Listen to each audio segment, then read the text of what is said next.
So I'm looking through my Google Photos like I do sometimes and looking at old series.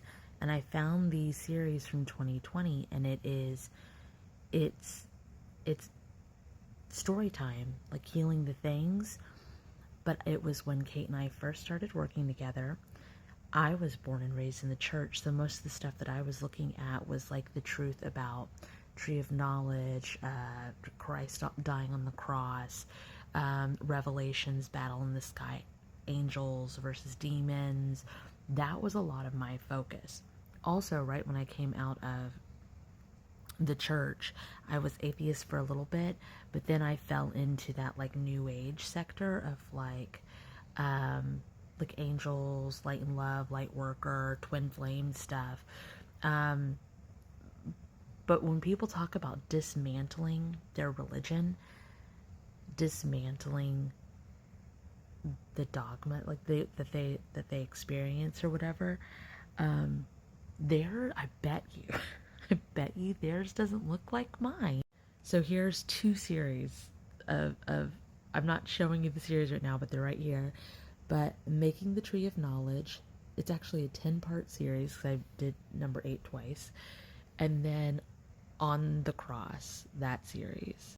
I think that one's like 6 parts. They're super fucking interesting too. And it is literally like I was still channeling the things and I was energetically doing the past life work and I was helping others do it and I was tuning in, and it was correct for that timeline, how it existed in the multiverse. But as we heal the things and we dismantle the system, like Kate's and my healing practice grows constantly. We're constantly evolving our practice.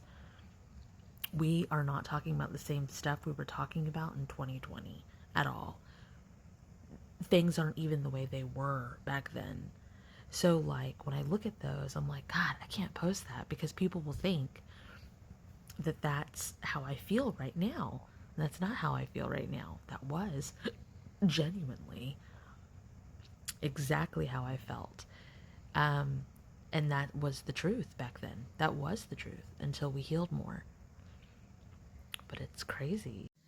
I'm going to post them, but I'm going to do this video first, and then I'm going to post both of those series with it on YT. So if you want to watch them, at least this will be the precursor to them. I will do that right after this video is posted. I will put them all together and I will do that. Okay, bye. I did some work with Captain Kate again last night. I love working with Captain Kate. It's one of my favorite people to work with. I mean, we crack up the whole time. But one of the things we looked at is because she's Ymir from Norse mythology, and I was like, I don't understand why everybody else in like my corner of the collective is connected to Norse mythology, but not me. I don't understand. Because Norse mythology happened in between Greek mythology and biblical times. I was a fucking tree during the entire Norse earth. I turned into a tree in Greek mythology from Daphne to the laurel tree. And in the biblical times, I'm the tree of knowledge. And I knew I was a tree for like centuries, but I totally spent the whole Norse mythology as the tree. Well, Ymir makes the tree of life, which is also the tree of knowledge. But how is that possible? I'm already a tree. We found out.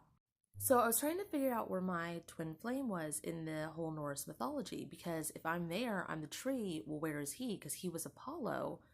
So who is he now? He's Thor. And I was like, I already know he's Thor. I already knew he was Thor. Duh. Like, duh. But I also knew he was the tree of life. How does he become the tree of life? I don't understand. So she was like, Spirit, please show me how he becomes the tree of life. Remember, she sees, I feel. I'm supposed to see, but I don't see yet. So it shows Thor like hugging the tree, becoming part of the tree. My tree. Well, I'm his twin flame, so he hugs me and becomes part of me. But the tree of life and the tree of knowledge sit side by side in the garden. They're not one tree.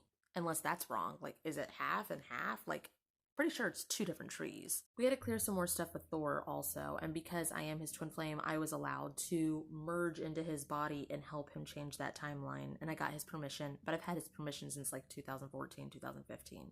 But I'm big on like permission. That's like my thing. But there was some darkness and stuff that needed to be removed because he battles in that, and that's not good. War's not good. So we had to fix all that. There was like a cursed part on the land where he's from. I mean, we did some more stuff too, but that's not important. We're talking about the tree part now. So he merges with the tree. And I was like, okay, so how do we separate? And then Kat and Kate said like her spirit guide was showing her like the tree, but like the bottom left of it, I was the bigger piece of it. And then he was a smaller piece. And then it split into 9 trees because there's 9 lands. I don't know Norse mythology, but the 9 planes or whatever. And it clicked with her. She's like, oh, the 9 planes, which makes sense. I was like, wait a second, I'm a triple flame. Like, where is Kim? Kim is the other part of my twin flame dynamic. Kim was part of the tree. And I was like, okay, like, how did she get there though? Like, how did she become part of the tree? Because he hugged the tree, became part of the tree. How the fuck did she become part of the tree? So then we focused in on her. She was a gigantic being. And that's because we had only had one split, which was in Atlantis so far. She was battling this like dark figure, like kind of like billowy figure. I said, is it Smoke Monster? And Kate's like, oh shit, so that's what it looks like. And I'm like, yeah, you've seen it in smoke form, oil form. It's the darkness, it's the goo, it's negativity. She was battling darkness. This is the life it overtakes her because she's Abigail and she's covered in darkness, and I could never find the root of where it came from. This is the root. Because she's part of my twin flame dynamic, I was able to get into her body and we were able to erase the darkness. What's really cool is Kate has something magic against the darkness. So I jump into like my triplet flame dynamic, Kim's body in Norse life. And I infuse her with all of the healings that we have on Mary's link tree, all of the healings of us. I infused her with all of that.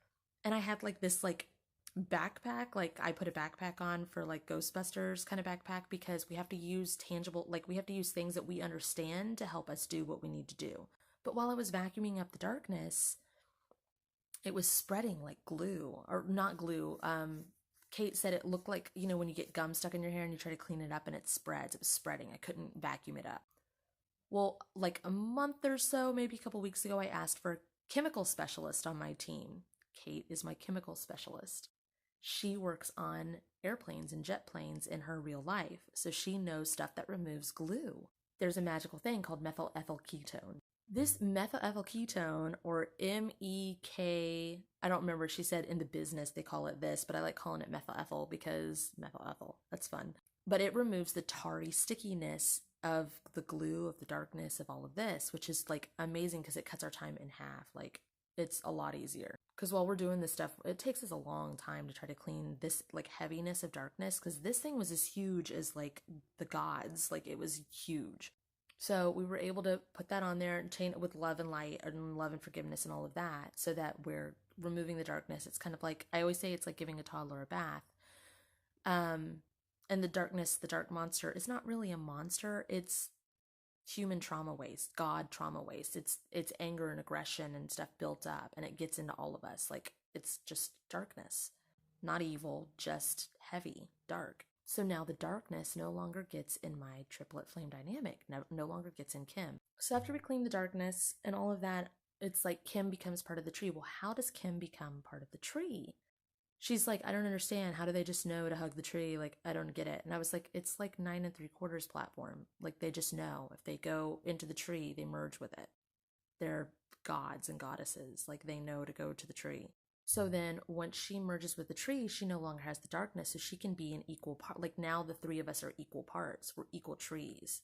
We still split into 9 trees, but like each of us are the specific, and we have 2 other like that are just regular trees for the 9 planes. But each of us are like the biggest part of our 3 trees in the 9 planes. And I was like, okay, tree of knowledge, tree of life, what the fuck is the other tree? And she kept seeing a birch tree for Kim. And I was like, birch tree? Like, what is that? So we had to look up, like, what the fuck is the birch tree? What does it represent? The tree of prophets.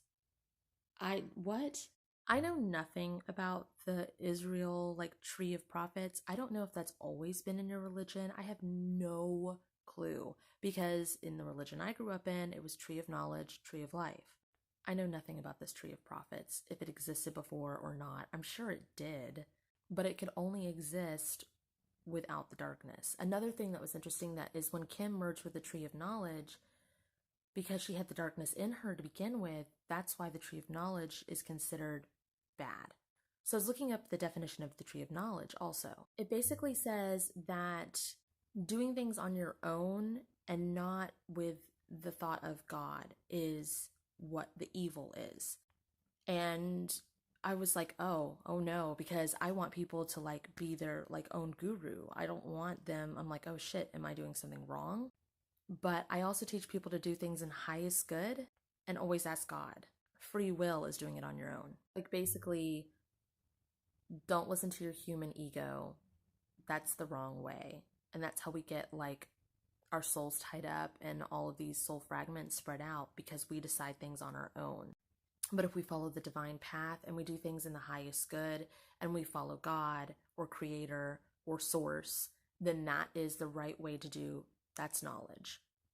The divine path versus free will. Free will is a beautiful gift, but use your free will towards doing the highest good. I know how I was cut down as a tree of knowledge. I've seen that. That's how I figured out I was the tree of knowledge, is seeing myself cut down and seeing the tree of life cut down and both of us feeling it all over our bodies, chops all over our bodies. But that was how our soul got free. So I had Kate, because I knew how, I had Kate look at how the tree of prophets got cut down. And she was like, she's like being butchered down, like really chopped up. And I told her who cut him down, because I know who. I actually have a few series about the Garden of Eden and what happened there and the tree of knowledge and everything like that. Also, those trees in a lot of religions still have a physical place on the platform, like on earth. But we had to be cut down so that our souls could be free. Otherwise, we would be stuck in those trees still, like I was stuck all of Norse mythology. So as of right now, that can't be changed. Like the cutting down of those trees can't be changed. But also there's 3 knowledges, 3 lives, 3 prophets now. And I'm still a bigger soul than my other 2 twin flame dynamics. But that's because every time I cleanse and purify soul fragments, go retrieve soul fragments and bring them back to my soul becomes bigger and brighter. Like everybody has soul fragments all over the globe. If you learn your lessons and clean your soul fragments, your soul becomes more purified, a bigger piece of you, because you're becoming whole. Anyway, last night was interesting. We worked on Harry Potter too. This morning I was helping Nicole, who is Miss Bunny. I will tag her. I was helping her clear her Israel life. Her and Chelsea worked on it, but they did everything that I would normally do to help clear someone of their life. But that life was so intense because it had to do with the crucifixion of Christ that she was paralyzed. She couldn't move. They tried removing the darkness, they couldn't. They tried to remove the curses, they couldn't. They could not see it. They could not navigate it. This happens to all of us. That's why sometimes we're supposed to work with a certain different healer on something. Like people will work with me and they can't access something. They go to someone else and they can. It's part of the system. It's how it works. We unlock a little bit and the other person unlocks a little bit and the next person unlocks a little bit. So by working on this particular life, she was like, I was on the phone with her. She was paralyzed. She could feel it. She could feel everything, all the darkness, all the heaviness. She was feeling the body of Christ. This was not sitting well with her, and it wouldn't sit well with anybody. I'm not Jesus. I'm not him. I get that, right? Okay, you're not him. I get that. It's okay. Let's figure out why you're feeling it so much. We have to be able to get to the root of it. You're feeling the pain of him. It's not sitting with you that you are him. That's fine. We need to figure out why you're feeling the pain. So we're not allowed to remove any curses or darkness. Understandable. Are you allowed to disassociate from the trauma? Are you allowed to bring your light body out of your body so that you don't feel the pain? Yes, she was.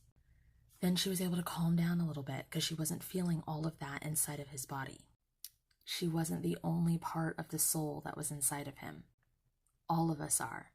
Him dying is Christ consciousness, but he still was a human vessel in that life. I then had her try to focus on the other 2 people that were on the other crosses. I know who one of the people is. It's my daughter, Cade. She's one of the people that died next to him. I don't know if she's on the left side or the right side. I don't remember. She knows, but I don't remember. I know that she was a wrongly accused thief. So she couldn't focus on who the other person was. I'm like, well, is it you? And she's like, no, I'm not them. I'm not them. And I'm like, okay, well, let's figure out who you are. Let's go back. Let's go back to the Last Supper. Ask where Kat is, because I'm doubting Thomas. It was very fuzzy. She couldn't see anything. She's like, I'm not a human. I'm not in this human body. Nicole is also solar energy. I said, okay, are you just part of the sun in this life? Is that just part of your spirit? Is your part of the sun? Because she's a goddess of sun. Yes, she is. Okay. When he had us in the Last Supper, drink from the blood of Christ, the wine, and eat from the bread, his body. It wasn't just us eating of him or remembrance of him or him being a part of us. We were joining to be a part of him because his human vessel wasn't strong enough to withhold the torture he was about to go through, because he was about to go through a lot, and he knew he was. So a little bit of all of us. There are 12 tribes. There are 12 species. All of us are in one of the disciples. Everybody, all of us, all of humanity, part of our souls are in the disciples. All of us gave part of ourselves to him so he could withstand being that tortured on the cross. Then Nicole, as part of the sun, helped disassociate all of our light bodies up because there was more than one of us in there. We had to take his light body out too so he could absorb all the sins of the world, all the sins of humanity, all the darkness. And he couldn't do that with the light bodies in him. We were only there to help him through the pain. We still haven't cleared the 3 days and then rise from the grave thing. That's way too much for us to handle at the moment. All of the darkness, the death, everything still has to happen. It possibly is going to be changed because we're supposed to remove all the darkness, but at this time, no. But that understanding of what happened and how we're all a part of him and how his body is fragmented out into all of us, it had to do with the Last Supper and the crucifixion and the 12 disciples being the 12 tribes, and plus the solar energy. She's part of one of the tribes too, she just wasn't alive during that time. She was in a purer energy form, just like some of us are in a purer energy form when we're not in our human vessels, because our human vessels can only take so much. And he still was a pure being. He was still the only pure being on that planet. Does that make sense? I know this is blasphemy for a lot of people, so if it doesn't make sense to you, that's totally fine. But for me, it made total sense. So thanks for listening.